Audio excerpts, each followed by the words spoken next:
रक्षा सर्वनिशा। इस वक्त पाकिस्तान से एक बड़ी और संवेदनशील खबर आ रही है जो न केवल उस देश की आंतरिक राजनीति बल्कि पूरे क्षेत्र की सुरक्षा के लिए चिंता का विषय बनी हुई है।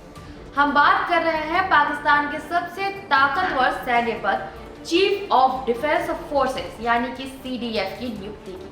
सेना प्रमुख जनरल आसिम मुनीर को 3 सेनाओं का सुपर चीफ यानी कि CDF बनाया जाना था, जिसके बाद उन्हें देश के परमाणु हथियारों की कमान भी मिल जाती। लेकिन इस नियुक्ति की प्रक्रिया अटक गई है। 29 नवंबर तक नोटिफिकेशन जारी होना था, मगर प्रधानमंत्री शहबाज शरीफ ये अब तक इस पर हस्ताक्षर नहीं कर पाए हैं। इस देरी के पीछे क्या राजनीतिक साजिश है या फिर क्या शहबाज शरीफ जानबूझकर खुद को इस प्रक्रिया से दूर रख रहे हैं? और सबसे बड़ा सवाल ये है कि इस अनिश्चितता के बीच क्या भारत के लिए कोई नया खतरा पैदा हो सकता है?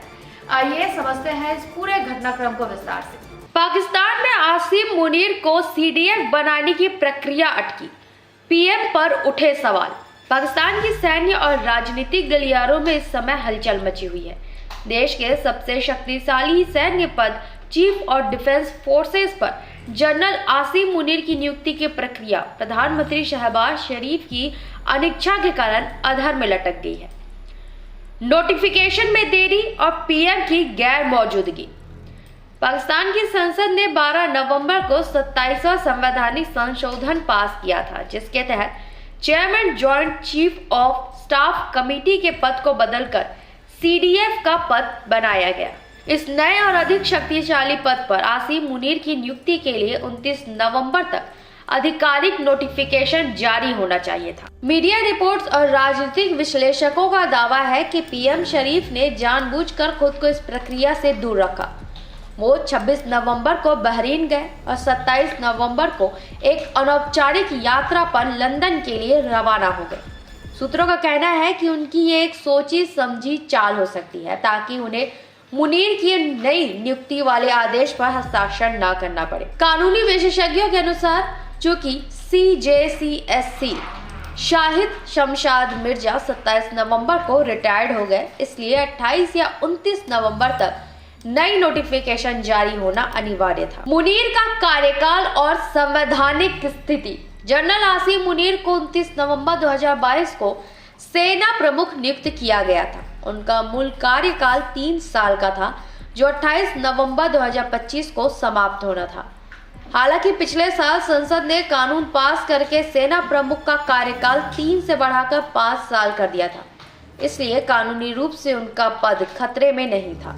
लेकिन संविधान संशोधन के बाद नए और अधिक शक्तिशाली पद CDF पर उनकी नियुक्ति के लिए नई नोटिफिकेशन जरूर हो गई थी। नया CDF पद तीनों सेनाओं के बीच तालमेल बनाए रखेगा और ये सैन्य पदानुक्रम में सबसे ऊपर होगा। भारत के पूर्व सुरक्षा सलाहकार ने जताई चिंता। इस अनिश्चितता ने भारत में भी चिंता पैदा कर दी है। भारत के पूर्व राष्ट्रीय सुरक्षा सलाहकार बोर्ड के सदस्य तिलक देवेश्वर ने बातचीत में दावा किया कि PM शहबाज शरीफ ने ये देरी जानबूझकर की है। देवेश्वर ने चिंता व्यक्त की कि इस पद की अनिश्चितता के कारण आसिम मुनीर अपनी ताकत दिखाने या फिर ध्यान भटकाने के लिए भारत के खिलाफ कोई तनाव पैदा करने की कोशिश कर रहे हैं। उन्होंने कहा कि भले ही आधिकारिक रूप से यह स्पष्ट न हो कि मुनीर अभी भी आर्मी चीफ है या नहीं है, उनके पास इतना गहरा असर है कि वो किसी भी घटना को अंजाम दिलवा सकते हैं। उनके अनुसार पाकिस्तान खुद इस बात को लेकर अनिश्चित है कि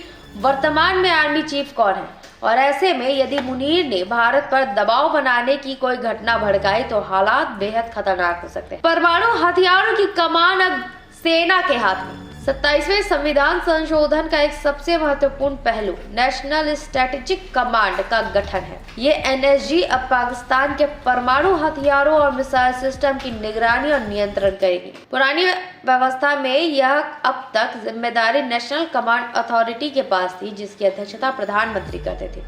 नई व्यवस्था के अनुसार यह जिम्मेदारी अब NSG के पास होगी।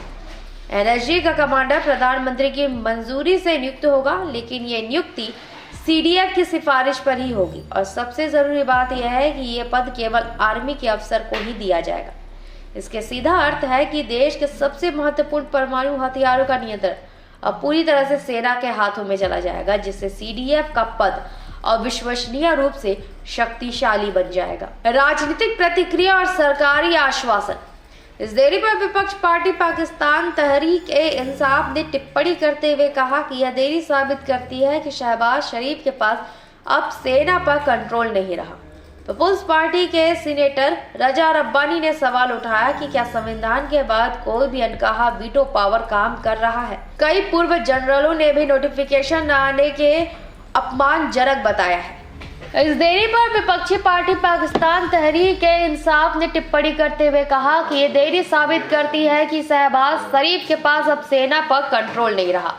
पीपुल्स पार्टी के सीनेटर रजा रब्बानी ने सवाल उठाया कि क्या संविधान के बाद भी कोई अनकहा वीटो पावर काम कर रहा है। कई पूर्व जनरलों ने भी नोटिफिकेशन न आने को अपमानजनक बताया है। इन आलोचनाओं के बीच रक्षा मंत्री ख्वाजा मोहम्मद आसिफ ने एक्स पर पोस्ट कर बताया कि सीडीएफ की नोटिफिकेशन की प्रक्रिया शुरू कर दी गई है, जल्द ही नोटिफिकेशन जारी होगी।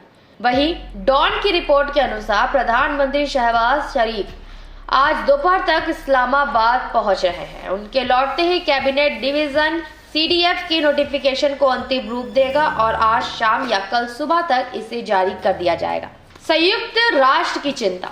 पाकिस्तान में हुए संविधान संशोधन को लेकर संयुक्त राष्ट्र ने भी चिंता जताई है। यूएन ह्यूमन राइट एजेंसी के हाई कमिश्नर वोल्कर टर्क ने चेतावनी दी है कि 27वां संविधान संशोधन न्यायपालिका की स्वतंत्रता और देश में कानून व्यवस्था बनाए रखने वाले जरूरी कानूनी नियमों को कमजोर कर सकता है। हालांकि पाकिस्तान ने 30 नवंबर को टर्क की इस चिंता को निराधार और गलत बताकर खारिज कर दिया। तो यह स्पष्ट है कि पाकिस्तान में सीडीएफ की नियुक्ति में हुई ये देरी सिर्फ एक प्रशासनिक चूक नहीं है, बल्कि ये प्रधानमंत्री और सेना प्रमुख के बीच शक्ति संतुलन और आंतरिक कलह को दर्शाती है। शहबाज शरीफ की वापसी के बाद आज शाम या कल सुबह तक नोटिफिकेशन जारी होने की उम्मीद है, लेकिन तब तक पाकिस्तान की सुरक्षा संरचना में एक अनिश्चितता का माहौल बना ही रहेगा, जो न केवल उस देश के लिए बल्कि क्षेत्रीय शांति के लिए भी एक बड़ा सवाल खड़ा करता है। हम इस पूरे संवेदनशील घटनाक्रम पर अपनी पैनी नजर बनाए रखेंगे। तब तक के लिए बने रहे निशानेबाज के साथ। नमस्कार।